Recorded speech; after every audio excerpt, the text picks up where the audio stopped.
partnership being uncovered between the Sinaloa cartel and China.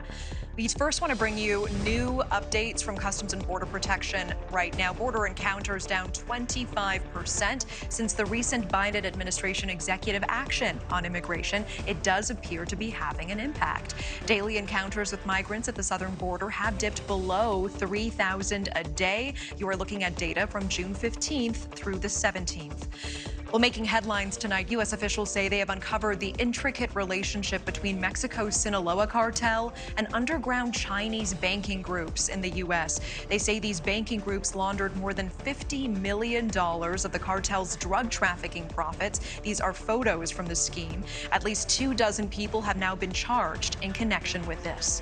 Well, U.S. officials also sounding the alarm about another cartel tonight. And NewsNation's Jorge Ventura joining us live with a look at how that group is smuggling people into this country. Jorge, at times staging kidnappings and murder threats.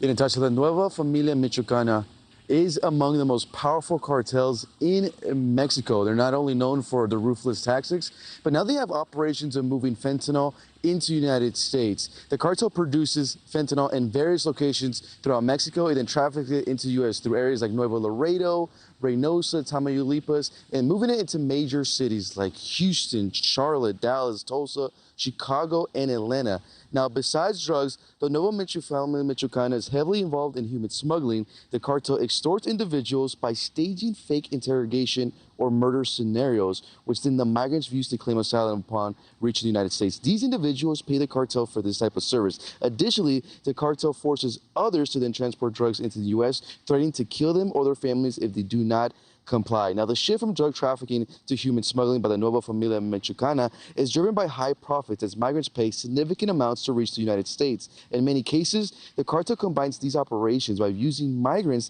to transport the drugs as a way to avoid arrest or identification by law enforcement. Key figures of the Mexican cartel include Rodolfo Maldonado Bustos, Josue Ramirez Carrera, and Yuel Taberes Martinez, a Sicario known as the Doctor for his ruthless methods of torture, which have been described as violent and surgical. These leaders, among others, are now under the Office of Foreign Assets Control sanctions, meaning the U.S. assets are frozen and Americans are prohibited from dealing with them. Treasury Secretary Janet Yellen emphasized that these measures are crucial when it comes to combating the opioid crisis. Right now, the leading killer of Americans aged 18 to 45, Natasha. Jorge, we also understand Secretary Yellen is asking financial institutions to help in the fight against fentanyl. What are you tracking with that tonight?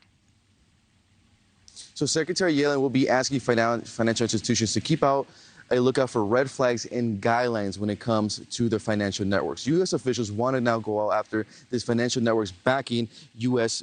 Mexican organized crime. Now, some of these red flags will include purchases of fentanyl, precursor chemicals, and manufacturing equipment, primarily originating in China, as well as any customers with previous drug-related convictions and transactions with China-based chemical companies. This will be known as a Treasury Financial Crimes Enforcement Network. Secretary Yellen is now going to be asking banks to report any of these type of red flags to law enforcement, to U.S. government, now taking the more aggressive approach against Mexican cartels, Natasha. Okay, Jorge Ventura live for us in San Antonio with that. Thank you.